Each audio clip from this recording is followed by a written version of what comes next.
Hello, welcome back to my channel, Conscious Evolution. My name is Alan. Thank you for joining me here today. Today is going to be another installment of Solomon Speaks Read and Review. Today we're going to read chapter 20. Chapter 20, we're almost halfway through the book.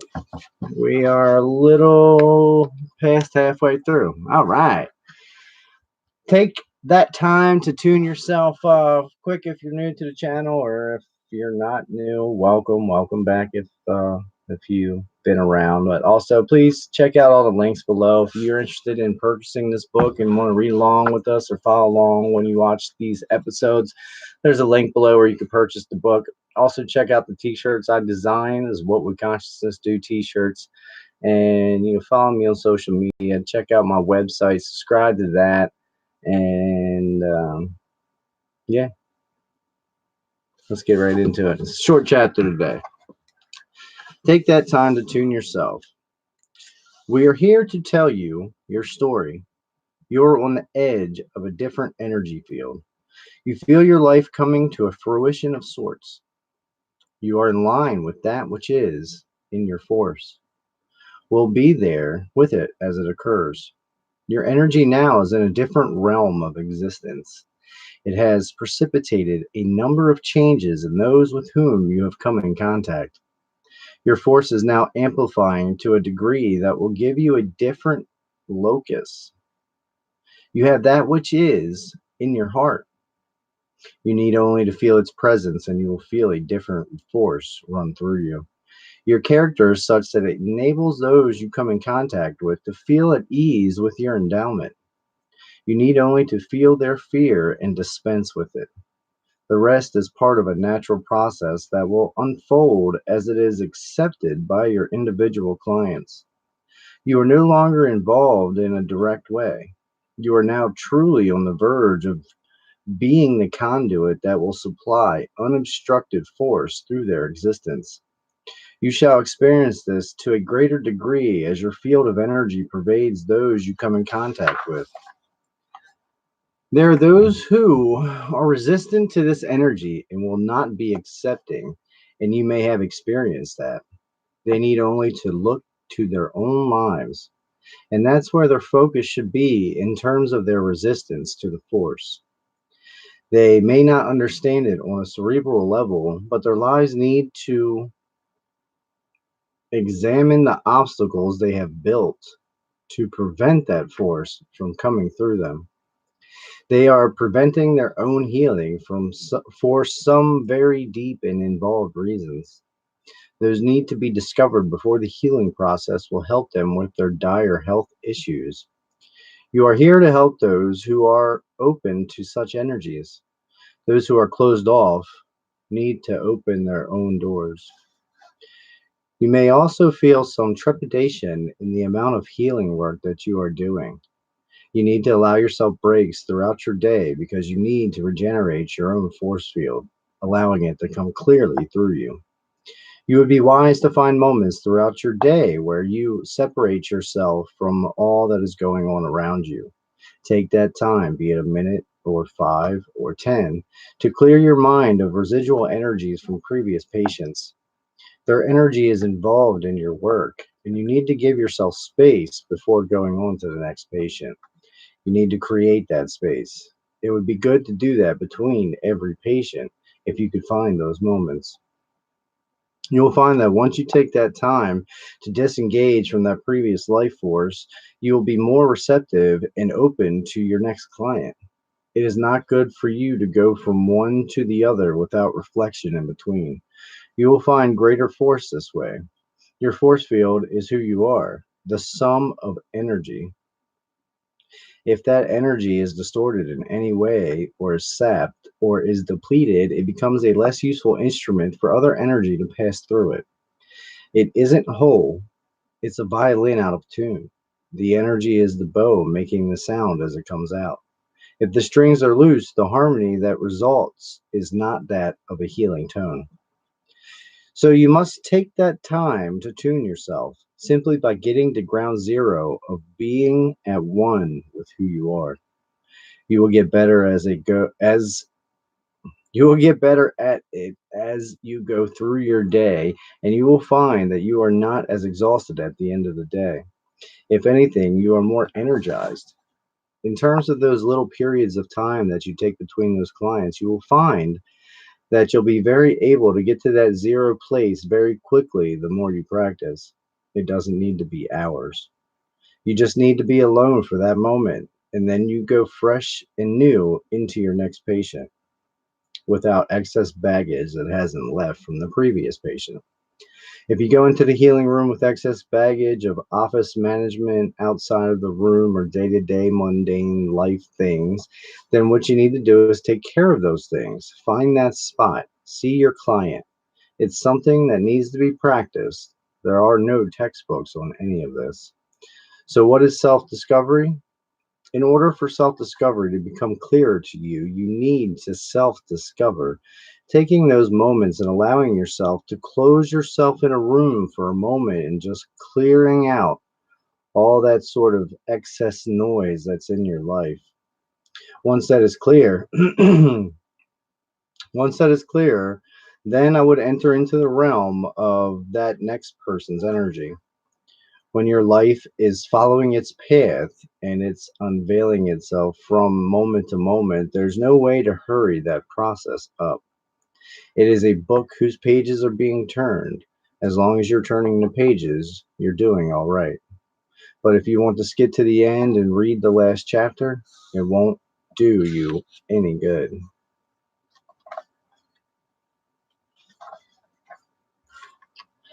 I think this was,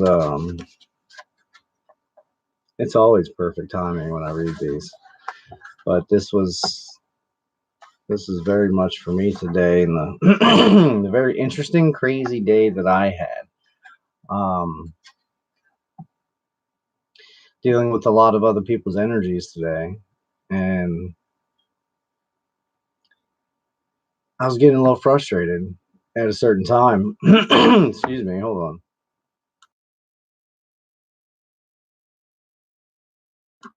So I had dealt with several people today, and it was at a certain point I started getting frustrated.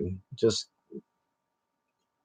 maybe it was a little overwhelming, or maybe I wanted to do something else, but instead was doing this, and you know, my head just wasn't in it. Like I didn't want to do it. I didn't want to keep doing it.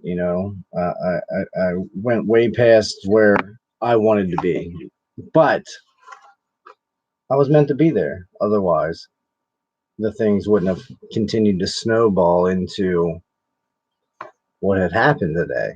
With all the people that I encountered and the energies that were exchanged in those encounters, whether they know it or not, was powerful. And I was getting frustrated. And at a certain point, I just had to go outside and take a little walk around the building and cleared myself. That's exactly what I did. I cleared myself. I said, like, I'm so grateful that the people want to see me. They want, they came for me, and I was getting frustrated. And after like reflecting on that for a second, I just started laughing. Like, why am I getting frustrated? Like, I'm so grateful and humbled that I'm having this experience. It was powerful. But after that, like, I went back in and I felt like immediately more energized, I was in a much better mood. And it was like, I don't know what the big deal was, because I had an expectation of being somewhere else at a certain time that didn't work out. And when that didn't work out, I got frustrated. But it was clear to me now and right after that that I was meant to be there for that amount of time. I was meant to encounter all the people's lives that I encountered today, leaving memorable impressions with these individuals that I interacted with.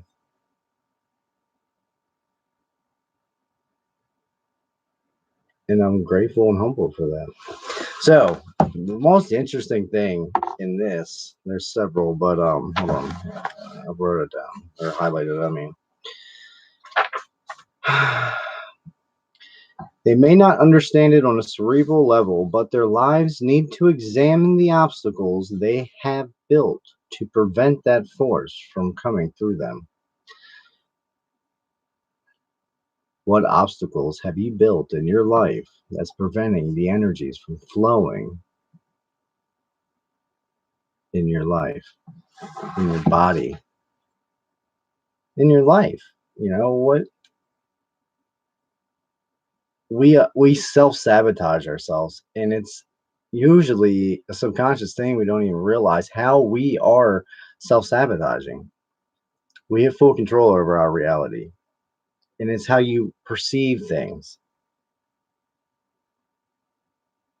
My perception today was that I didn't want to be there, and these people were annoying me for a split second, and then I had to shift out of that. I'm like, why? Like, that's an old thought process. Like, I thought process. Like, I don't think like that anymore.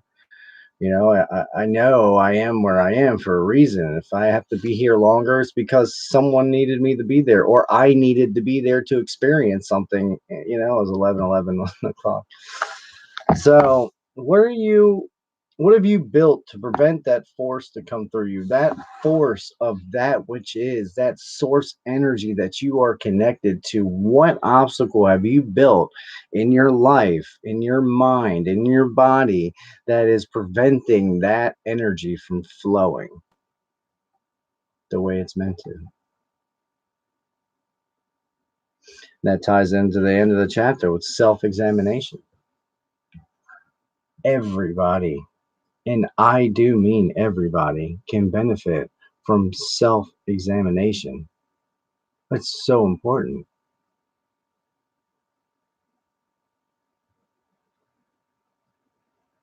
I don't want anyone else to know me better than I know myself, you know, and that's kind of what we do. We learn other people and we get to know other people and we know them better than we know ourselves.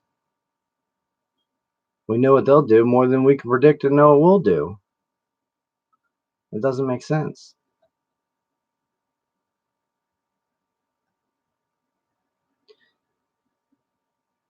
You'll find that once you take the time to disengage from that, it says previous life force, but disengage from whatever you are doing, and you'll be more receptive for the next task in your life. It is not good for you to go from one to the other without reflection in between. And he's talking about healings in here, but I think that goes for just about anything. Whatever you do, your job, your encounters between people's, whatever. You can apply this to literally every aspect of your life. When you go from one thing to another, you know, take a minute, reflect on what had just happened. How did you react? Did you react instead of responding? And what could you have done better in your perception? What would you have liked to have done better? Or did you handle that situation perfectly and you are 100% happy with that?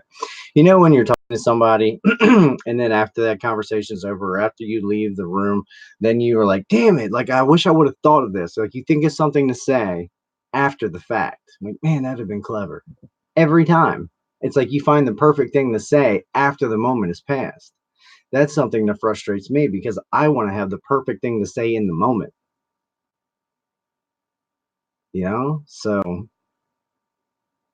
that's interesting. So my point is that if after the conversation or after an encounter, after the fact, you find that you wish you would have said something a different way or said something else or thought of something else, then that's how like you're learning from that encounter. You're learning the next time you encounter a similar thing that's you now have the ammo for that. You know what I mean? You now have that wealth of knowledge like, built into your subconscious and conscious minds. So this is a really short chapter. There's really not a whole lot for me to continue going on other than self-discovery. I mean, I think that is so important. And the more you do it, the quicker you'll be able to access that 0 point. Yes, it said, so you must take the time to tune yourself simply by getting to ground zero of being at one with who you are. and you'll get better at this as you go through your day. You'll find that you'll be able to get to that zero place very quickly the more you practice. It doesn't need to be hours. It makes me think of meditation also. Sorry, I've been talking a lot today, so my voice is kind of like going in and out. With meditation, you get to that zero point and be at one with who you are, completely with who you are. Be at one with source, with God, with your angels, whatever resonates. But that's essentially what meditation is. And we sit down and we can't quiet our minds and we give up. Well, don't give up. The more you practice, the easier it gets, the better you will get at it. And we can accomplish now in meditation. Let me say it this way. In the old energy, let's just say 10, 20 years ago, what took advanced meditator an hour or 2 hours to accomplish, to get into this state, to really be at one with himself, with the source or herself, it would take him a long time. It would take like an hour, 2 hours, 3 hours. Well, now in this new energy, with a little bit of practice, you can accomplish that same task in 10 minutes. It's super condensed. Like time is really speeding up now, and the energies are really speeding up on the planet, and everybody is reacting to it. I see it all around me every day. The people that aren't balanced, that aren't at one with who they are, with their emotions, with their triggers, you don't know yourself, you're going to react. You're going to act out. You're going to have issues. Even if you are at one with yourself, you're going to find yourself having some difficult times, because these energies are forcing us through these experiences as fast as we'll allow ourselves to have them. And we're learning at a rapid pace. This is like we're going through an ascension. It's ah. So practice it. You would be surprised if you don't meditate, or if you don't meditate regularly. You would be completely shocked at how much that changes your life. Once you get control over that inner critic in your mind, that inner dialogue that seems to take you down those dark roads, the less you what's the word I'm looking for? I lost my train of thought with that. The less you entertain those thoughts, that inner critic is taking you down, the less you entertain those dark thoughts, of those, those highway thoughts of thoughts, like the neural highways in your brain, like the branches on this tree. The less you entertain the negative side of things, they start to go away, and you can replace those with positive thoughts, or with getting grounded, with being connected to source. I mean, everything is possible. It's up to you to make the change. And on that note, be the change that you want to see in this world. I love each and every one of you, and thank you for joining me. I hope you got something out of the show. Bye bye.